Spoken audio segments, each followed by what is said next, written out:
Legal. Muito bem, voltando com o programa Sérgio Cruz aqui pela viamorena.com, a gente viu aí a pesquisa, e pesquisa é o retrato daquilo que está acontecendo naquele momento em que a pessoa é pesquisada. Tudo pode mudar, tudo pode acontecer, até até domingo pode acontecer, até porque os candidatos vão apostar tudo nesses dois dias que restam para a eleição. Esperar que a eleição seja tranquila e você vote certo e vote bem. Eu tenho a satisfação enorme de receber no programa de hoje uma pessoa que eu tenho uma grande admiração por ela, né? Quando ela foi vereadora, antes de ser vereadora, nas várias funções que ela exerceu, eu sempre prestigiei porque ela tem valor, e tem valor como política, é uma militante, ativista, ela só não é uma boa estrategista política, né? Porque na eleição passada ela poderia ter sido eleita tranquilamente se tivesse mudado de partido na época certa, se tivesse aproveitado a janela, pulado a janela, ela teria sido eleita tranquilamente porque fez um trabalho extraordinário, né? Então, faltou a estratégia política, mas geralmente o militante, o ativista, ele se preocupa mais com aquilo que ele tem que fazer, com os compromissos que ele tem com a sociedade, do que com aquilo que lhe interessa diretamente. Mas ela vai aprender, ela é jovem. Luísa Ribeiro, muito bom dia, satisfação tê-la em minha companhia. Bom dia. Bom dia, Sérgio Cruz. Eu que agradeço, né, a companhia desse momento, que é um momento tão importante para todos que fazem política, né? E aí, na abertura do programa, você já me faz um elogio, isso aí é muito bom, muito importante para mim. Você sabe que eu também sou admiradora da sua trajetória, da contribuição política que o Sérgio Cruz deu para o Estado do Mato Grosso do Sul, para a democracia, no momento que a gente mais precisava, né? Ô Luísa, eu estava falando aqui da questão da estratégia, né? Na eleição passada, você teve uma votação expressiva, quase 4 mil votos, né? Quase 4 mil votos, e terminou não perdendo a eleição, porque você não usou a estratégia. O teu partido te prejudicou, né? Na época, o teu partido te prejudicou deliberadamente. Todo mundo sabia que tudo que foi feito para te prejudicar. O lançamento de uma candidatura a prefeito, quando não precisava ter uma candidata a prefeito, uma chapa pura, né? Quando podia ter feito uma coligação e tal. Mas tudo bem, são águas passadas, são lições aprendidas. Agora eu pergunto, você acha que foi uma boa estratégia ter ido para o PT? Eu acho assim, Sérgio, você está correto.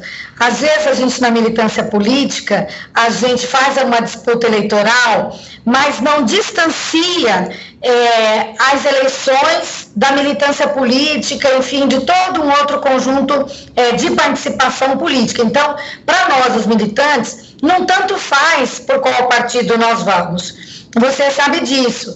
E naquele momento, em 2016, eu tinha uma militância muito antiga no PPS. Eu estava há 32 anos no Partido Popular Socialista e nós temos que compreender que o conjunto lá naquele momento decidiu por ter uma candidatura própria e uma chapa proporcional sem coligação, o que efetivamente enfraqueceu a nossa participação, a nossa disputa, e como você disse, embora a gente tivesse muito voto, a gente não chegou lá em razão dessa regra eleitoral.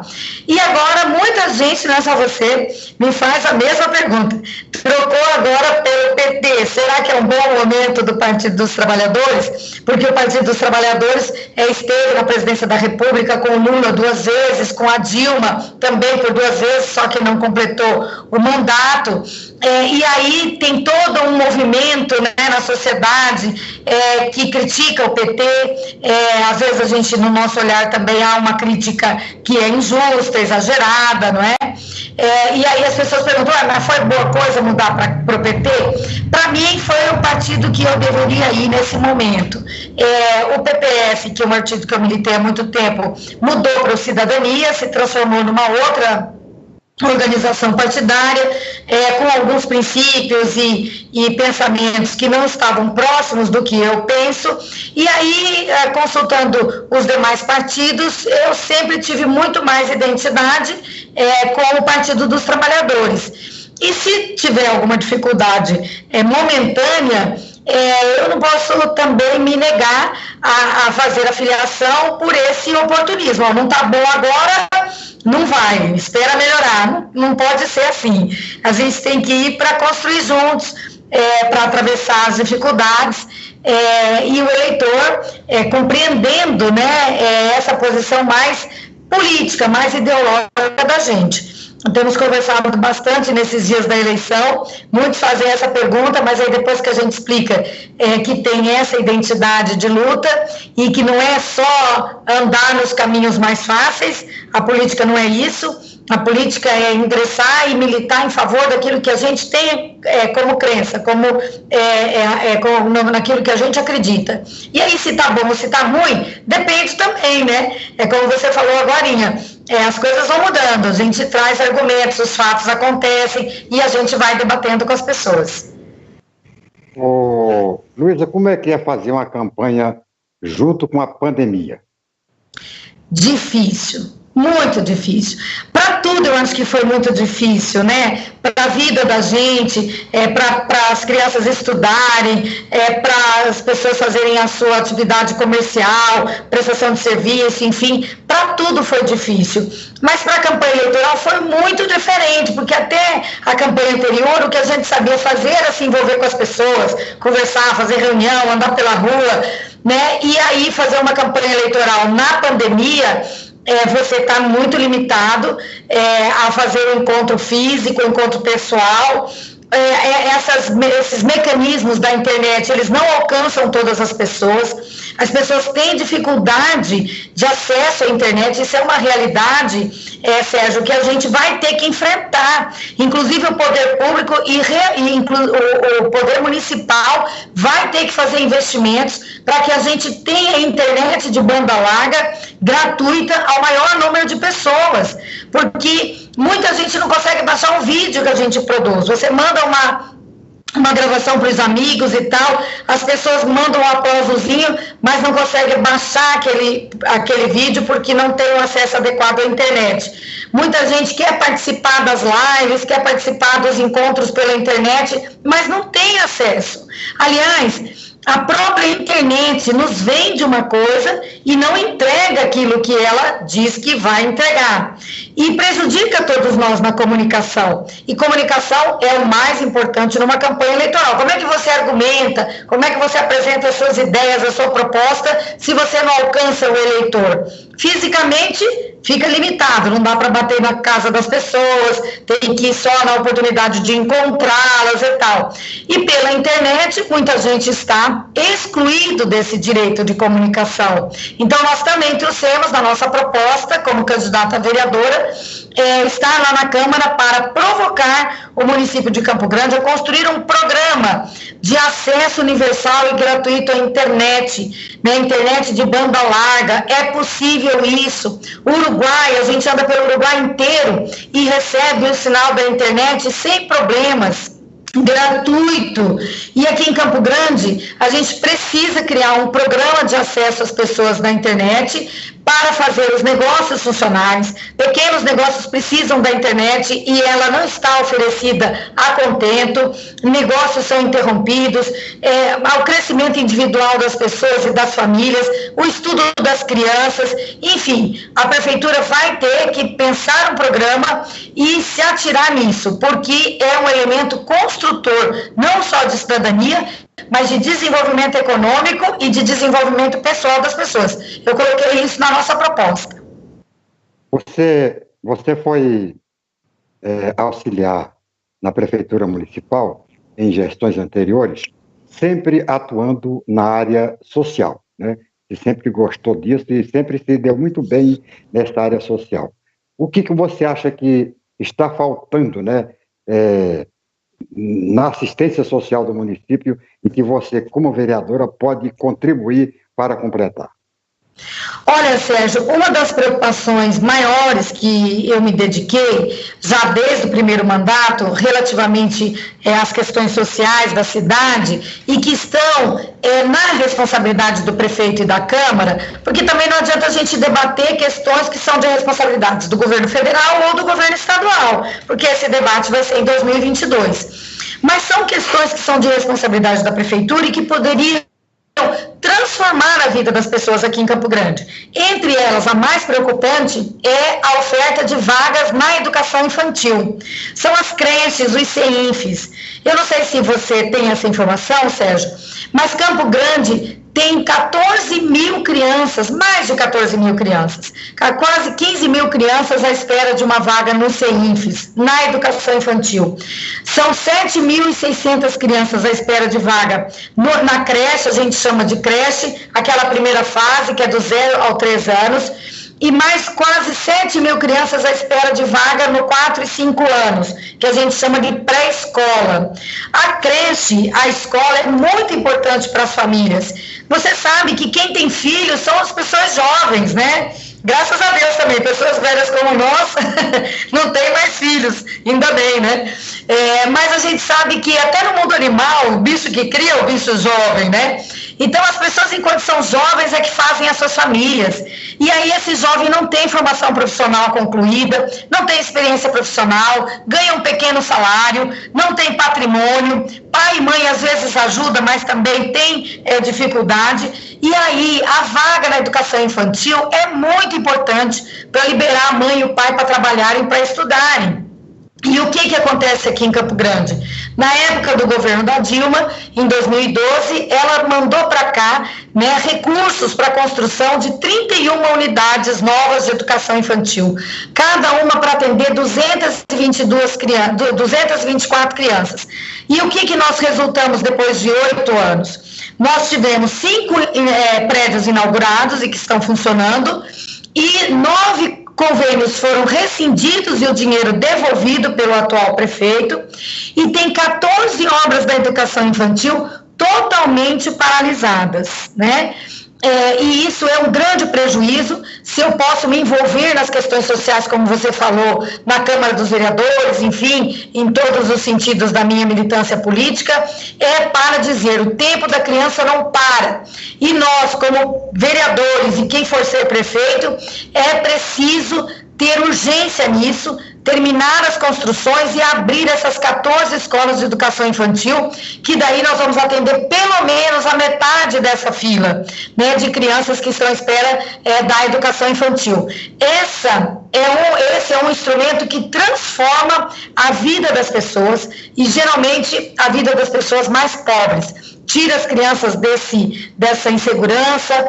Lá tem alimentação, tem professor, tem diretor, tem estudo. Então, assim, a gente precisa priorizar a educação infantil. Então, essa é a bandeira que eu estou mais concentrada e que eu quero estar na Câmara com muita energia para defender, para viabilizar com o novo governo a solução efetiva. Essa aí é a sua plataforma, tá? A prioridade na sua plataforma. Agora, você que tem andado por aí, e eu não sei bem qual é a tua área de atuação, se mais no centro, se também na periferia, qual é a prioridade da população de Campo Grande hoje? As pessoas falam da saúde, né? A saúde é o grande problema que as pessoas apontam como não bem resolvido pela municipalidade, né? E as pessoas dizem muito fortemente sobre o fornecimento de remédios, a viabilização de exames, de cirurgias, e nós sabemos que há um grande recurso para a saúde. Eu fui da Comissão de Saúde da Câmara e nós acompanhávamos a execução do orçamento da Prefeitura. A Prefeitura de Campo Grande tem um orçamento de 3,5 bilhões, mais ou menos 1,5 bilhão é para a saúde. Isso é muito dinheiro. Então é preciso priorizar a atenção básica, que é a saúde naquelas unidades básicas de saúde que estão próximo das pessoas e nas UPAs, mas é preciso funcionar, precisa ter remédio, precisa viabilizar os exames, precisa viabilizar o atendimento com a oferta de médicos profissionais, né? Então, essa é uma reclamação que sempre aparece nas reuniões, nas ruas e nas conversas que a gente faz. Agora, um grande problema também, Sérgio, que se arrasta para uma crise, é o problema do transporte coletivo urbano de Campo Grande. Nós tínhamos um transporte coletivo urbano que tinha lá os seus defeitos, mas depois que nós reunimos toda a prestação do serviço num só consórcio, nós tivemos um efeito, assim, de elevar a tarifa e muitas linhas foram excluídas, muitos itinerários foram abandonados, muitos horários deixaram de funcionar. E isso vem se arrastando e a gente não viu, por parte da Prefeitura, uma solução para ser apontada. E na minha opinião, e na opinião de muita gente, nós não precisamos inventar um transporte por trilhos ou qualquer coisa assim. Nós precisamos trazer mais oferta no serviço do transporte coletivo. Então, na nossa opinião, nós devemos abrir uma nova licitação para que outras empresas que não sejam desse consórcio venham para concorrer e tragam novas linhas que fiquem, né, com a responsabilidade de parte do serviço de transporte aqui de Campo Grande. Também autorizar o transporte em vans. Por que não? Campo Grande é uma cidade que comporta o transporte no táxi, no mototáxi, no ônibus, no Uber. E por que não podemos autorizar, mediante a licitação, o transporte em vans? Vans em todas as localidades, que saem para a universidade, que saem para o centro, que saem para os hospitais, que saiam para os distritos, não é? Não é transporte clandestino, é transporte autorizado, regulamentado pela Prefeitura. Então, a gente precisa, para Campo Grande, aumentar a oferta de transporte público, que é para fazer com que as pessoas possam se movimentar. Hoje em dia todo mundo tem que ir atrás de um carro, de uma moto para andar na cidade. E aí a gente perde muito, a gente fica com uma cidade isolada, né? As pessoas ficam fazendo seus negócios só ali onde é que moram, porque não compensa economicamente transitar, né? E muita gente deixa de fazer as coisas que precisa fazer na vida, à espera de um dinheiro que vai chegar, para pegar um transporte pago, de um filho que vai vir buscar, para fazer um negócio na cidade. Então, isso atrasa o nosso desenvolvimento. Então, eu quero estar na Câmara também para tratar especificamente do transporte público. Uma discussão mais coletiva, de vez fazer o Conselho Municipal do Transporte e do Trânsito, que não existe e que precisa ampliar a discussão com as pessoas que usam o transporte, com as demais autoridades, enfim. E a gente construir um transporte coletivo mais dinâmico para Campo Grande. E, claro, que o instrumento disso é a concorrência, na minha opinião. Luísa, está ficando cada vez mais raro ou rara a presença da mulher em cargos eletivos. Nós tivemos na gestão passada, na legislatura passada, me parece que 3 mulheres, né? Era você, a Helena e a Rose teve um período, também a Carla Stefanini, isso mesmo. E uma menina que depois cassaram o mandato, suspenderam o mandato dela, e foi até secretária do... Juliana Zorzo. Não. Ou a Thaís Helena também. Thaís Helena, exatamente. Tinha muitas mulheres, né? A legislatura passada conseguiam a Câmara chegar até, né, 5 mulheres. E essa legislatura empobreceu, né, baixou para 3. Na Assembleia Legislativa tinham 2 ou 3 mulheres. Hoje não temos nenhuma. Como é que você do quadro de candidatura que você está vendo hoje, né, acompanhando, você acha que vai aumentar ou vai diminuir o número da representação feminina na Câmara Municipal? Bem, Sérgio, você falou, é muito importante, a gente quer que amplie, né? Nós precisamos corrigir esse defeito da nossa democracia, né? Que é a baixa representação das mulheres na política, né? As mulheres são a maioria, como todos já sabem, da nossa sociedade, de Campo Grande também, somos em maior número do que os homens, As mulheres têm uma contribuição econômica e social e nas famílias muito importante, e isso não está refletido no poder político e na representação. Então, essa subrepresentação da mulher, a gente espera que seja resolvido agora nessas eleições com a eleição de mulheres para a Câmara dos Vereadores. A gente está até fazendo propaganda nesse sentido, pedindo para as pessoas no dia 15 chegar lá e, antes de tudo, pensar, vou escolher uma vereadora para a Câmara dos Vereadores, vou colaborar para corrigir essa distorção da nossa democracia. E aí eu me ofereço como candidata na nossa propaganda. Mas a verdade é que os partidos fizeram a parte deles, apresentaram muitas companheiras como candidatas, o próprio partido em que eu estou militando, que é o Partido dos Trabalhadores, ofereceu a metade da chapa de militantes mulheres, são pessoas que trabalham fortemente em vários setores, tem uma militância consagrada, então tem nome muito bom, tem pessoas que vieram da universidade, tem pessoas que vêm de movimentos sociais, movimentos negros, indígenas, trabalhadores, da intelectualidade, enfim. E os outros partidos nós vimos também colocar bastante alternativa de mulheres para vereadoras.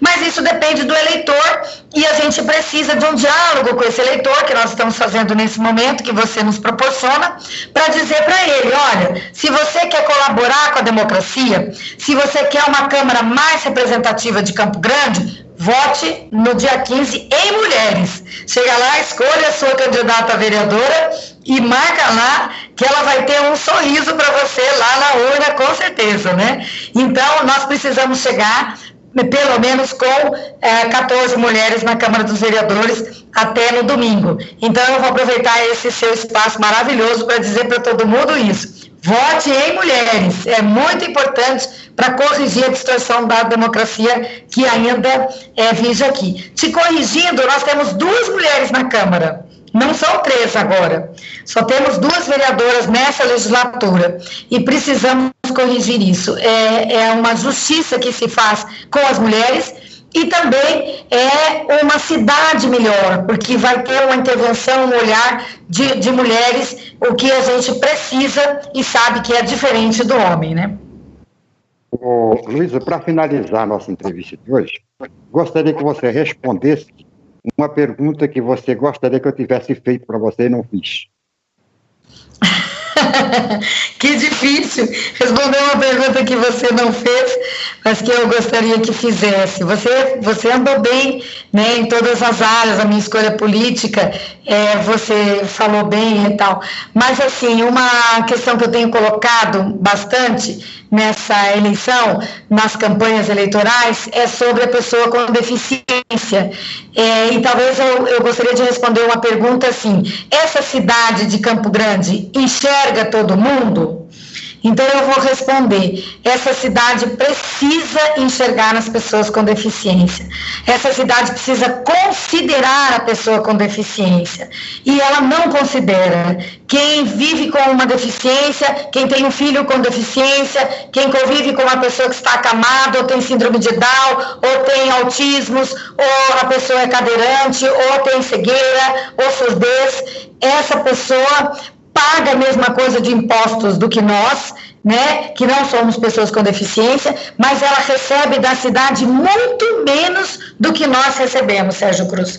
É uma coisa assim comovente pensar que uma cidade como a nossa, que tem 23% de pessoas com deficiência, ou seja, quase 1/4 dos nossos habitantes são pessoas com deficiência, não estão atendidos pelas políticas públicas. Ao contrário, a política pública para a pessoa com deficiência está retrocedendo. E isso não é certo, né? Eu digo para todo mundo que todos nós somos pessoas com deficiência. Agora a gente está aqui, eu pelo menos estou te ouvindo, estou te vendo, ando com as minhas próprias pernas. Daqui a pouco a gente sai daqui e não sabe como que vai ser o minuto seguinte. Então todos nós temos que nos preparar para uma situação de necessitar de políticas públicas específicas. E para isso a gente precisa do protagonismo da pessoa com deficiência. Estou propondo que Campo Grande crie, como exemplo de muitas cidades, a Secretaria Municipal da Pessoa com Deficiência. Não é mais um órgão órgão público para ter um monte de funcionários. Ao contrário, é um órgão enxuto, articulador, que promova as políticas públicas para as pessoas com deficiência. Também que o Conselho Municipal da Pessoa com Deficiência seja deliberativo sobre as políticas, para a gente transformar essa cidade, para as pessoas com deficiência viverem aqui bem, dignamente. Muito bom, muito obrigado, Luísa. Estou aqui torcendo para a sua eleição e de muitas mulheres, né? Precisamos encher de mulheres aquela Câmara Municipal, dar um equilíbrio ali de gêneros, né, na Câmara Municipal, porque a mulher é muito mais ativa, a mulher responde muito mais, a mulher é muito mais sincera e tem mulher que é muito mais preparada do que homens, né, claro. E o exemplo foi hoje, essa sua entrevista nesse programa. Aliás, desde o início da campanha que eu estou te perseguindo aí para ver se eu consigo fazer essa entrevista. Verdade. Eu fiquei muito contente com a sua presença no programa e vou torcer para você se eleger. O 13.700 é o seu número, né? Tá aí, mulherada. O número certo para um voto certo, 13.700. 13.700. Um abraço forte. Um abraço forte para você, para o Flávio, para o seu pai. Estou com saudade do seu pai, faz tempo que eu não vejo seu pai. E vamos estar juntos no dia 15 de novembro e depois do dia 15 de novembro, no seu mandato, que eu espero que seja tão frutífero como foi o primeiro. Um abraço forte e boa sorte. Muito obrigada mesmo, viu, pela oportunidade nesse momento, é muito importante. Obrigada, Sérgio, pelo carinho, pela torcida sempre, tá? Domingo, na hora que apertar 13.700, vai ganhar um sorriso meu lá, que é um sorriso de aprovação da escolha, tá? Muito obrigada mesmo. Tá, um abraço forte. Bom dia, obrigada. Essa foi a entrevista de hoje.